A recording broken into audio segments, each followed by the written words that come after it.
Opozita zhvillon protestën kombëtare në bulevardin Dëshmorët e Kombit. Sali Berisha kërkon largimin e kryeministrit Rama dhe krijimin e një qeverie teknike.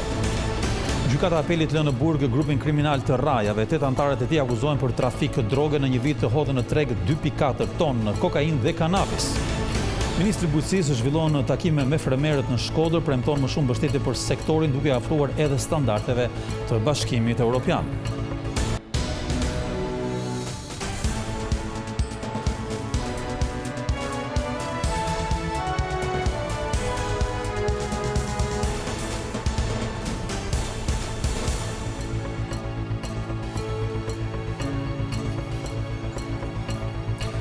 Përshëndetje të gjithëve, do jemi së bashku me lajmet qendrore këtu në televizionin kombëtar Vision Plus. Do vijmë njëherë me zhvillimet kryesore të ditës, duke nisur nga protesta e opozitës, e cila ka filluar prej orës 17 në bulevardin Dëshmorët e Kombit, një protestë e cila ka është mbyllur vetëm pak minuta më parë me fjalën e liderit demokrat Sali Berisha dhe që është pasuar menjëherë me hedhjen e bombave Molotov drejt kryeministrisë, duke krijuar një situatë kaotike atje. Në këtë moment do të lidhemi me gazetaren ton Olta Blaceri për të na treguar se çfarë po ndodh në këto momente në bulevard DMT. Olta, përshëndetje. Mund ta thuash se çfarë po ndodh aktualisht në bulevard? Shoh që pas te nuk ka më protestuar, janë protestues. Janë zhvendosur ata? Në fund të protestës, ndërsa hidheshin Molotovut, u lajmërua që protesta e Partisë Demokratike do të zhvendosej para dyerve të Parlamentit të Shqipërisë, ku tashmë po zhvendosen të gjithë ata që kishin ardhur sot në mbështetje të Partisë Demokratike dhe të opozitës. Ndërsa hidheshin Molotov nga protestuesit drejt godinës së kryeministrisë, forcat e policisë ju përgjigjen duke hedhur ujë e duke hedhur gaz losjellës, se në fakt boshatisja ka qenë shpejt e bulevardit i dedikohet kryesisht gazit losjellës pasi protestuesit u larguan menjëherë. Në këtë moment që ne flasin, ata po zhvendosen drejt dyerve të parlamentit, drejt rrethimit të parlamentit dhe forcat e policisë gjithashtu po zhvendosen bashkë me ta. Protesta e Partisë Demokratike para kryeministrisë zgjati rreth 90 minuta e mesazhi kryesor ishte ai i kryetarit të Partisë Demokratike Sali Berisha, i cili deklaroi se tashmë sipas tij, shumica e shqiptarëve janë të bindur se me Edi Ramën kryeministër nuk ka zgjedhje të lira të ndershme, se Edi Rama do të bëjë gjithçka të pengojë drejtsinë për të mbrojtur figurat e korruptuara të qeverisë së tij, e se Edi Rama bashkëpunon me krimin, sipas kryetarit të Partisë Demokratike Sali Berisha, për të mbrojtur pushtetin e tij.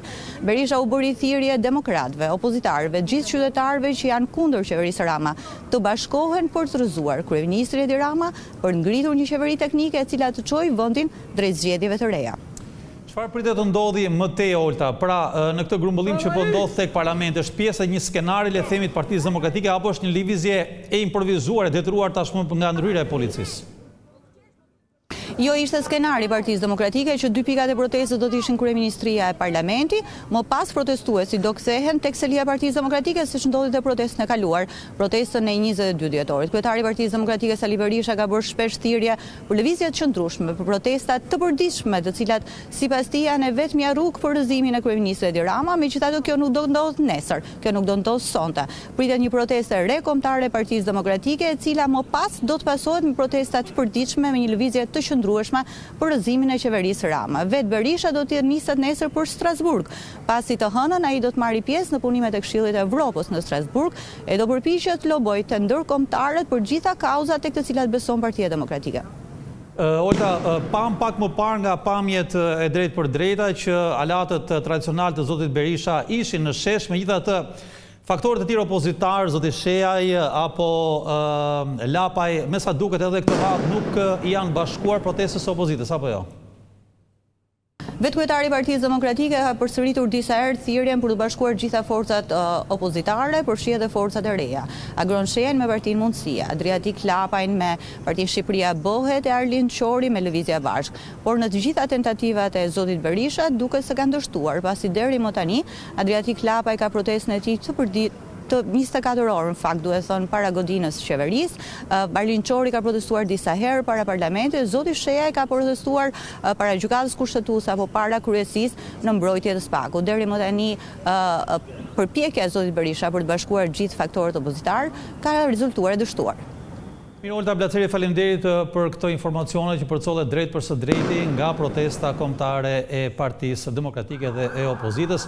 Më vonë se do të kemi zhvillime sa i takon përplasjeve të reja që mund të ndodhin mes policisë dhe protestuesve në ambiente të tjera, mund të kemi dhe lidhje të tjera me kolegun e Cido Barke, megjithatë tashmë vijojmë me lajme të tjera.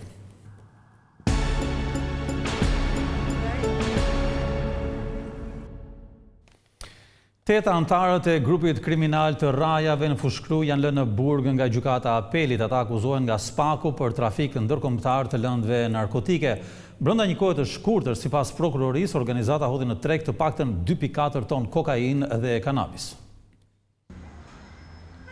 Apeli posaçëm ka fundosur grupin kriminal të rajave, i akuzuar për trafik ndërkombëtar të drogës. Togat e zeza kanë lënë në fuqi masën e sigurisë arrest me burg për 8 antarët e organizatës, në mesin e tyre dhe Recep Raja, djali i ish deputetit të Partisë Socialiste, Rahman Raja. Sipas prokurorisë së posaçme, grupi Raja së bashku me 2 grupe të tjera kanë trafikuar drogë nga Shqipëria drejt Malit të Zi me destinacion final Gjermaninë, nga Shqipëria drejt Turqisë, si dhe nga vendet e Amerikës së Jugut drejt vendeve të BE-s. Në dosjen voluminoze të prokurorisë janë dokumentuar të paktën 3 episode trafiku nga vitet 2020-2021, që arrin deri në 2.4 ton kanabis dhe kokainë.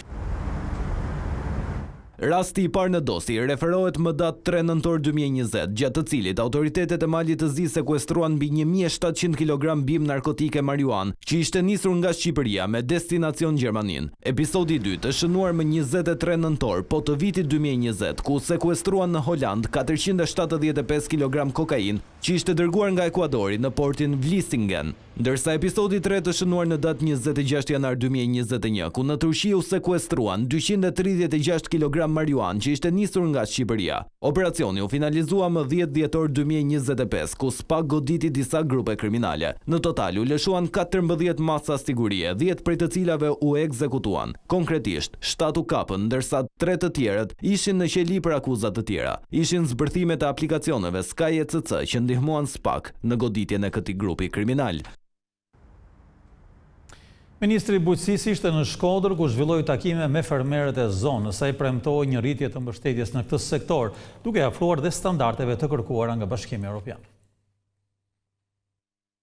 Në vijim të turit të dëgjesave me fermerët, Ministri i Bujqësisë dhe Zhvillimit Rural Andi Salla zhvilloi takime në qarkun Shkodër. Gjatë bisedave me fermerët, ministri theksoi rëndësinë e dialogut për të reflektuar mbi problematikat ekzistuese dhe për të ndërtuar një skemë më të drejtë dhe gjithëpërfshirëse. Vetëm në Shkodër janë subvencionuar 4400 fermerë, ndërsa parashikohet ulje të numrit të krerëve për të bërë përfitues, si dhe rritje pagesës. Jemi duke menduar për të krijuar SHBB-t, bashkimet e fermerëve që lidhen me një ekonomi tjetër. Duhet që ne të jemi të bashkuar në ferma më të mëdha, në mënyrë që ne të përfitojmë nga fondet e tyre, por edhe të krijojmë një ekonomi të vendit më të madhe, duke qenë se bashkia do të futet në rol. Ministri nënvizoi se skema kombëtare 2026 do të bazohet në parimet e qarta dhe të barabarta për fermerët. Gjithë bashkë me bashkinë, me të gjithë garancinë sovrane që ka vënë qeveria shqiptare, prej 250 milion eurosh, garanci e cila ju mund të aplikoni për një kredi 2% interes dhe ne hym garant, bashkia hym garant, dhe secili për jush ngrej fermën dhe ngrej një tjetër nivel punën dhe biznesin e vetë. Turi i dëgjesave do të vijojë edhe në qarqe të tjera të vendit, me synimin që politikat mbështetëse të ndërtohen mbi kontributin e drejt për drejt të fermerëve dhe në përputhje me standardet e Bashkimit Evropian. Rreshje të dendura të dëborës kanë përfshirë gjatë natës dhe orëve të para të mëngjesit të sotëm zonat malore të qarkut të Shkodrës.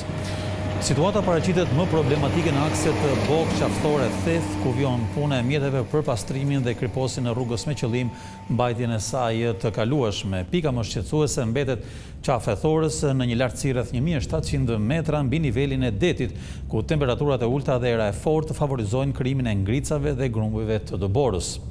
Ndërkohë në akset Koplik Bog dhe Dedaj Razëm raportohen rreshje shiu të shoqëruar me rënje të gurëve.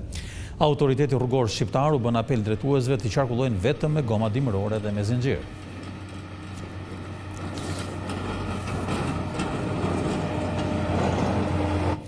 Kapiteneria e portit detar të Vlorës ka pezulluar lundrimin për mjetet e vogla dhe mjetet e peshkimit deri ditën e hënë. Shkak është bërë era e fortë të breg detare, e cila shkakton në brenda gjirit të dallgë deri në 2.5 metrë lartësi, ndërsa në det të hapur dallgë deri në 4 metra lartësi. Ndërkohë, sipas njoftimit të kapitenerisë, trageti i linjës me Brindizin pritet të vijojë lundrimet si zakonisht, ndërsa mjetet më të vogla do të mund të lundrojnë vetëm pas orës 6 të mëngjesit të ditës së hënë, kur pritet të përmirësohet situata e kushteve atmosferike.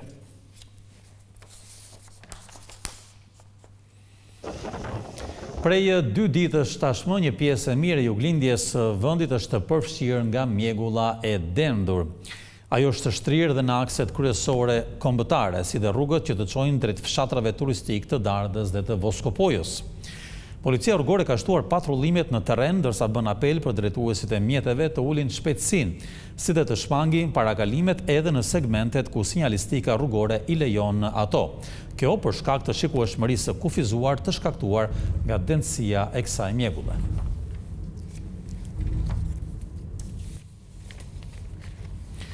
Zyrtarë të lartë vendor të Vlorës, ministra dhe politikanë të ndryshëm nderuan këtë të shtunë figurën e Ismail Qemalit. Në 107 vjetorin e ndarjes së tij nga jeta, ata vu në duke rolin e tij thelbësor në shpalljen e pavarësisë. Është përkujtuar këtë të shtunë 107 vjetori vdekjes së plagut të urtë të pavarësisë Ismail Qemali. Në vari monumental janë zhvilluar homazhe ku të pranishëm ishin drejtues të lartë vendor, ministra, politikan e zyrtar të tjerë. Ata vendosën kurora me lule në nderim të veprës së themeluesit të shtetit shqiptar. Është njeriu që nuk bashkoi vetëm mendjet, por bashkoi edhe zemrat shqiptare, edhe krijoi pavarësinë në një moment shumë të vështirë për Shqipërinë dhe pa diskutim i dha emër edhe këtij qyteti. Edhe është një thirrje gjithmonë një anar që ashtu me atë dashuri, me atë urtësinë dhe me diplomacinë e tij, duhet të ecim dhe neve. Përkujtimi i figurës së Ismail Qemalit është jo vetëm një detyrë, por është edhe një përgjegjësi për sa i përket përkujtimit edhe të veprës, të familjes gjithashtu. Edhe përfaqësues të Partisë Demokratike zhvilluan homazhe, por në një orar tjetër nga i përfaqësuesve të shumicës. Ismail Qemal Vlora ka qenë, është dhe do të mbetet personaliteti i pa diskutueshëm i rilindjes kombëtare shqiptare, personaliteti më i lartë politik i kësaj rilindje, personalitet politik, shtetari i lartë që finalizoi të gjitha luftrat dhe përpjekjet e shqiptarëve për pavarësi. Më 24 janar 1919, Ismail Qemali ndërroi jetë. Eshtrat e tij prehen në sheshin e Flamurit. Personat të panjohur po dëmtojnë kohë pas kohe urën e Golikut në zonën e Mokrës. Synimi për të gjetur florin apo sende të tjera me vlerë ka shkatruar këtë monument të kulture. Ura e Golikut, monument kulture i kategorisë së parë, ndërtuar në fund të shekullit të 17, po përballet sot me rreziku real të shkatërimit. Një nga veprat më të rëndësishme të trashëgimisë kulturore në zonën e Mokrës e lidhur historikisht me degëzimin e rrugës antike Egnatia, po dëmtohet vazhdimisht nga gërmimet e paligjshme.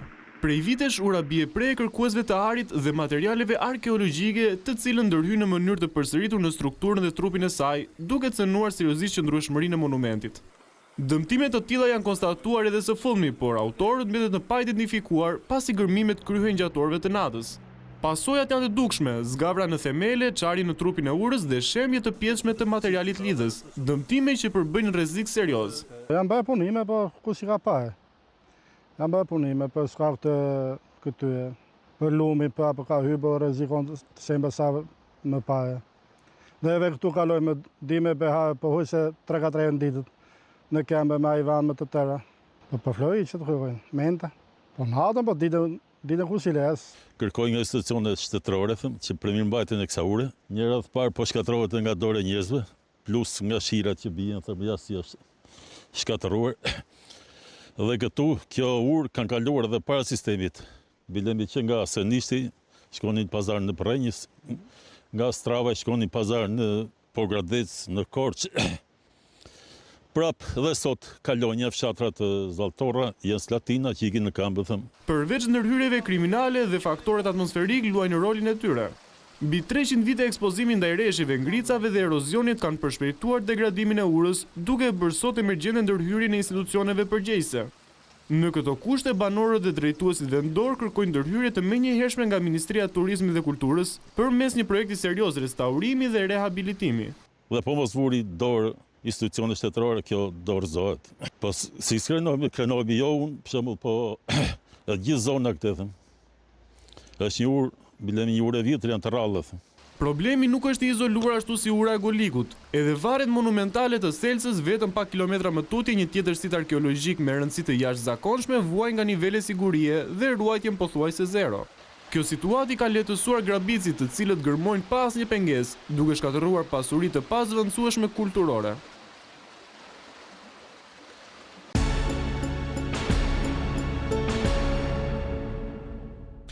Do t'lidhemi tani me gazetarin tonë Sido Barka, i cili do të na tregojë se çfarë po ndodh në zonën e parlamentit, atje ku u zhvendosën pak më herë protestuesit e opozitës. Sido, përshëndetje.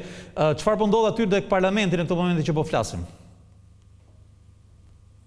Orland në fakt ka patur një përshkallëzim të protestës në përfundim të fjalimit të liderit të Partisë Demokratike Sali Berisha dhe menjëherë disa protestues në fakt kanë lëshuar lëndë plasëse të llojit Molotov, ashtu si edhe në protestën e fundit të zhvilluar përpara disa javësh, të paktën raportohen disa efektiv policie të lënduar, të cilët në fakt janë dërguar menjëherë në spitalin QSUT-s dhe të traumës për ndimin mjekësor. Raportohet që janë jashtë rrezikut për jetën, por kanë mësuar disa lëndime të lehta të djegjes në gjymtyr për shkak të përdorimit të lëndëve Molotov në drejtim të tyre. Megjithatë, ndryshe nga herë të tjera, kësaj herë pati dhe hedhje fishek zjarre e lëndëve të tjera piroteknike në drejtim të godinës së kryeministrisë, aq sa u desh në fakt forcat e policisë autobotet me ujë, por dhe përdorimi i gazit losjedhës për të shpërndar turmen përpara kryeministrisë. Menjëherë më pas protestuesit janë zhvendosur, siç duket edhe nga pamjet, përpara godinës së parlamentit. Thirrjet e tyre janë ramaik, pra janë vendosur përpara godinës. Në fakt kanë dëgjuar edhe sendet e forta në drejtim të policisë. E gjithë forcat e policisë në fakt janë spostuar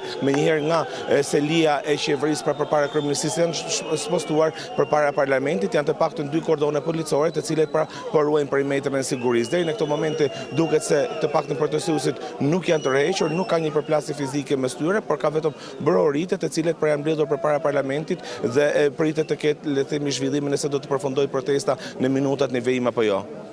Sido, a ka nisur, le të themi, shoqërimet e para të protestuesve nga policia? Jo, deri në këtë momente nuk raportohet të jenë persona të shoqëruar nga ana e policisë. Kuptohet në këtë momente që flasim Orlando nga pamje duket se policia ka përdorur të paktën nga sprejt lotësjellëse tek protestuesit të cilët ishin në vijën e parë, le të themi, dhe tentonin që të futeshin në ambientet e brendshme të kuvendit. Deri në këtë momente nuk ka persona të shoqëruar. Patjetër që policia do të vijojë procedurat e saj hetimore sa i takon mbledhjes të provave, por dhe të përdorimit të pamjeve të dronit të cilat policia disponon çdo protest për të bërë të mundur identifikimin e personave të cilët kanë hedhur lëndë shpërthyese Molotov në drejtim të godinës të qeverisë ose kanë ushtruar dhunda efektive të policisë. Kuptohet që pritet të ketë në orën e vijim, por dhe në orët e parë të mëngjesit persona të shoqëruar, të cilët më pas do të komunikojnë dhe akuzat për kundërshtim të forcave të rendit ose për përdorim të lëndëve shpërthyese. Sido, nga pamjet që ti po sjell drejt për së drejti, shikohen tubues pra protestues të ndryshëm të opozitës, por nuk po shikojnë ndonjë nga drejtuesit, figurat drejtuesit të opozitës. A janë aty zoti Bardi dhe të tjerët? Apo nuk janë, kanë hikur, janë tek selia PD, zoti Berisha ku ndodhet? Sa në lën kamera, të paktën në vijën e parë, Orland, të paktën në vijën e parë aty ku po përplasim fizikisht aktualisht që po flasim protestuesit me forcat e policisë. Policia në fakt po i largon ato duke përdorur sprejt lotësjellëse në drejtim të tyre. Janë pamjet të cilat protestuesit po largohen si përdorim, si pasojë e përdorimit të gazit lotësjellës. Nuk ka deri në këtë moment të paktën këtu ku ndodhemi ne figura të rëndësishëm drejtues të Partisë Demokratike. Janë vetëm të paktën disa përfaqësues të tyre, të cilët duken edhe nga kamerat. Megjithatë pritet që të kemi një deklaratë nga selia e Partisë Demokratike, nga vetë lideri i Partisë Demokratike. Është situata pak më e vështirë për shkak të përdorimit të gazit losjedhës, ndaj dhe protestuesit po largohen.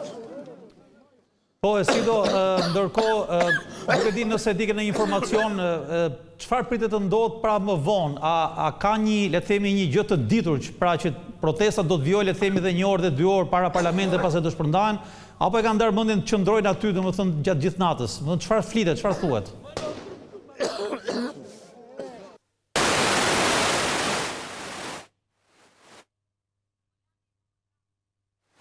Duke që situata është bërë e vështirë në këto momente që po flasim për shkak se, si kundër e tregojnë edhe këto pamje, policia ka hedhur gaz lotësielës dhe njerëzit po mbulojnë fytyrën edhe gojën e tyre me mjete rrethanore për të mos thithur gazin i cili i ka zhvendosur dukshëm turmën larg kordonit policor. Ndoshta kjo ka bërë që edhe lidhja me sidon të shkëputet lidhja audio, megjithatë situata besohet se mund të agravohet, ja po shikojmë në këto momente policin që hedh të tjera bombula, le të themi, me gaz lotësielës në mënyrë që gjithë sheshi përpara parlamentit të spastrohet që nga një protestues i cili e ka marrë një prej këtyre bombulave dhe ka hedhur sërish në drejtim të policisë. Ka një acarim, ka një tension mes këtyre protestuesve që kanë mbetur përpara parlamentit dhe forcave të policisë që ndodhen në hyrje të godinës parlamentit. Duhet të presim se çfarë do të ndodhi më tej në orët në vijim, në minutat në vijim dhe në orët në vijim. Zoti Berisha edhe dje, por edhe sot nuk ka thënë asgjë, nuk ka bërë asgjë ditur sa i takon ecurisë kësaj proteste. Pra, kemi vetëm një fakt publik të njohur deri më tani, faktin që Partia Demokratike zyrtarisht në policinë e Tiranës ka kërkuar që tubimi të jetë pa afat. Pra, të mos ketë një orë, le të themi, të mbarimit të protestës, pra protesta është zyrtarisht pa afat. Kështu që nuk dim se çfarë do të ndodhi më vonë, megjithatë ne do të vijojmë me lajme të tjera dhe nëse do të kemi të reja nga protesta do të rilindhemi pak më vonë. Ecim më tej.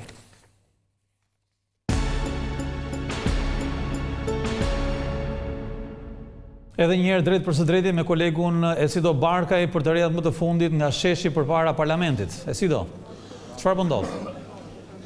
Por, Elan të përshëndes, në fakt ka patur një përshkallëzim të dhunës mes protestuesve dhe forcave të policisë. Aktualisht siç duket dhe nga pamjet, policia po përdor gaz lotësielës për të bërë të mundur shpërndarjen e turmave të cilet kanë tentuar të futen brenda oborrit kryesor të parlamentit. Të paktën si pasojë e përdorimit të gazit lotësielës, turmat janë spostuar të paktën disa metra më pas. Megjithatë policia është ende aty dhe kanë ngritur kordone të tjera sa i takon forcave të policisë për të bërë të mundur largimin e protestuesve. Deri në këtë moment duket se nuk ka një tërheqje të protestuesve përpara kuvendit, nuk dihet se si do të jetë skenari i protestës së opozitës të paktën në minutat në vijim. Raportohen për 3 persona deri në këtë moment të shoqëruar nga policia, pritet që numri të jetë dhe më i lartë në orët në vijim, megjithatë pritet kemi një deklaratë zyrtare nga ana policisë sa i takon identifikimit dhe shoqërimit të personave të cilët pra do të akuzohen nga uniformat blu për kundërshtim të forcave të rendit dhe për përdorimin e dhunës, të paktën sipas forcave të policisë ose të paktën në pamjet që ato kanë arritur të filmojnë duke bërë të mundur identifikimin e personave.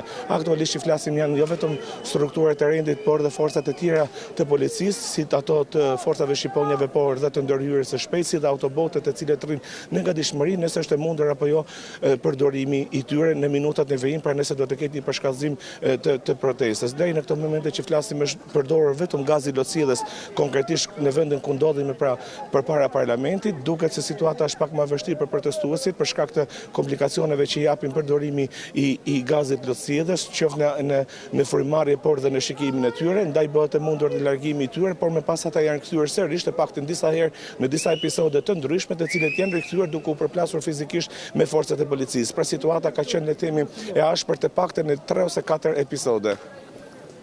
Sido, një pyetje, me çfarë kanë sulmuar policinë protestuesit? Çfarë kanë hedhur drejt saj?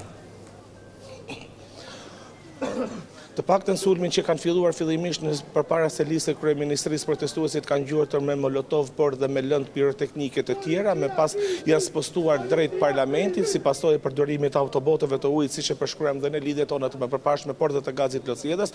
Aktualisht ata janë duke sulmuar policinë me sende të forta, qoftë me gur apo me sende të tjera, ndaj është bërë, le të themi, dhe policia është kundër përgjigjur duke i shtyrë ata që të mos tentojnë të futen brenda oborrit të kryeministrisë, por dhe duke përdorur gazin lotësielës. Kujtojmë në fakt se të paktën protestat e fundit të zhvilluara nga ana e Partisë Demokratike nuk kanë qenë në këto përmasa, të paktën 4 ose 5 protestat e fundit kombëtare, nëse i referohemi, përjashtojmë foltore të cilat zhvillohen çdo javë përpara kryeministrisë, dhe protesta e fundit që është zhvilluar në muajin dhjetor të vitit 2025 është përdorur në fakt nga ana protestuesve disa lëndë molotov në drejtim të kryeministrisë, por policia nuk është kundër përgjigjur sa i takon përdorimit të autobotëve apo gazit lotësielës. Ndryshe, situata ka qenë pak më e agravuar nga ana protestuesve, ndaj policia të paktën si shprehet ajo është detyruar për të përdorur mjetet e tjera për të bërë të mundur shpërndarjen e turmave. Mire, si do aktualisht i flasim në fakt është një tjetër turmë e cila po vjen nga rruga Elbasanit. Po, aktualisht i flasim në fakt është një tjetër turmë e cila po vjen nga rruga Elbasanit në drejtim të parlamentit. Nuk dihet nëse do të jenë prezent së bashku me protestuesit dhe figura të rëndësishme të Partisë Demokratike, si lideri demokrat Sali Berisha apo përfaqësues të tjerë, ngelet për të parë. Megjithatë, gjatë protestës së zhvilluar në pjesën e dytë të saj për nespostimin përpara parlamentit, nuk ka patur fjalime nga subjektet politike apo nga figurat e Partisë Demokratike. I është lënë në dorë situata, le të themi, protestuesve për të marrë gjithçka në dorë sa i takon përplasjes mes tyre dhe forcave të policisë. Këta njerëz që po vinë tashmë nga pjesa e poshtme, pra nga pjesa e Partisë Demokratike, janë të buës që ishin tek Partia Demokratike të tjera, apo është thjesht një organizim i Partisë Demokratike për të bërë një rrethim në thojza parlamentit? Në fakt janë të njëjtë protestues të cilat ato që u përgjigjen thirrjes që në fillim e Partisë Demokratike, të cilët u përqendruan përpara selisë së kryeministërisë dhe më pas ata disa u devijuan dhe u zhvendosen në selinë e Partisë Demokratike, por një pjesë e tyre erdhi përpara parlamentit. Pjesa që po shikojmë aktualisht kanë qenë të shpërndar tek selia e Partisë Demokratike dhe më pas janë bindur, le të themi, ose janë bashkuar thirrjes së protestuesve, të cilët janë ende edhe këto minuta që po flasim përpara selisë së parlamentit. Nuk dihet se sa do të jetë, le të themi, protesta që pritet të zhvillohet, ndryshe nga herët e tjera, siç e thash më para, protestat kanë dalë pak jashtë kontrollit, nëse mund ta themi, sa i takon situatës se kanë marrë në dorë të paktën në këto momente që flasim vetë protestuesit. Aktualisht i flasim apo po sulmojnë policinë me sendet e forta, po shkulin dhe pllakat e trotuarit për të gjuajtur policinë, e në të kundërt policia u kundërpërgjigjet me gaz lëciedhës. Si do nga jo që ti po shikon, duke padur parasysh që ti ke marrë pjesë dhe ke ndjekur dhe protestat e tjera, bëhet fjalë për një, le të themi, një protestë dhe një sulm spontan ndaj policisë, apo është një grup i organizuar i cili e ka marrë mision tashmë për ta çuar protestën në këtë lloj grade, le të themi? Nuk mund të flasim për një grup të organizuar, megjithatë kuptohet që ka një përpavi politike sa i takon indicjes për të kundërshtuar forcat e policisë ose për të ushtruar dhun ndaj forcave të policisë. Kuptohet që vetë strukturat policore kishin një informacion sa i takon akteve të dhunës. Kjo për shkak edhe të numrit të angazhuar në këtë protestë ishin afër 1350 efektiv policie të cilët morën pjesë në këtë protestë, një numër tepër më i lartë se sa protesta e fundit që u zhvillua në dhjetor për protesta kombëtare. Kjo për shkak sepse policia të paktën burime shprehen që kishin informacione për përdorimin e akteve të dhunës, jo vetëm të lëndëve molotov, por dhe të akteve të dhunës, pasi duket edhe nga pamjet. Nga nisur nga kjo situatë, policia në fakt kishte thurur, le të themi, kishte ngritur një plan më të detajuar sa i takon masave të ndërmarra, jo vetëm forcat e rendit, por dhe strukturat e tjera policore si forcat Shqiponia, forcat e ndërhyrjes shpejt, madje janë thirrur edhe forcat e tjera nga qytetet e ndryshme si forcat e ndërhyrjes shpejt të Shkodrës dhe të Fierit. Pra, kuptoj që policia ka patur një plan të mirë menduar sa i takon me mirë menaxhimit të protestës, megjithatë situata duket se ka dalë jashtë kontrollit për shkak të përplasjes së ashpër fizike mes protestuesve dhe uniformave blu.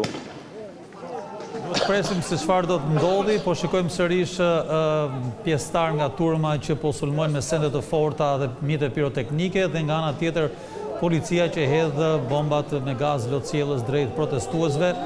Aktualisht situata vijon të paraqitet të paktën në këto minuta që flasim, të cilët janë spostuar këtu e njëjtë, pra kemi një sulm ndaj forcave të policisë dhe një kundërpërgjigje nga natyre me gaz lotësiedhës. Nuk dihet se sa do të vijojë, presim të paktën të ketë një reagim dhe nga struktura e Partisë Demokratike, pra nëse do të jepet fund protestës së ditës së sotme dhe më pas të bëhet dije linja, le të themi, ose skenari që do të përdorë Partia Demokratike për protestat e ardhshme. Kuptohet që të paktën fjalimet e tyre ata u shprehen për një vijshmëri më të madhe të protestave kombëtare, kjo për shkak të korrupsionit sipas atyre, pra që ka qeveria Rama, duke përmendur dhe disa emra të rëndësishëm të cilët janë me dosje të hapur në prokurorinë e posaçme të akuzuar për disa dosje korruptive të paktën që botojnë nga prokuroria e posaçme. Kjo ka qenë, le të themi, dhe motivi ose thirrjet të cilat për Partia Demokratike i ka drejtuar qeverisë por dhe protestuesve për të bashkuar në protestën kundër qeverisë Rama.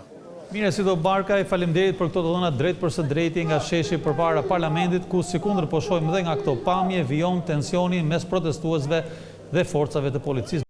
Këtu kemi përfunduar me lajmet tona qendrore. Faleminderit dhe minuta kofshë.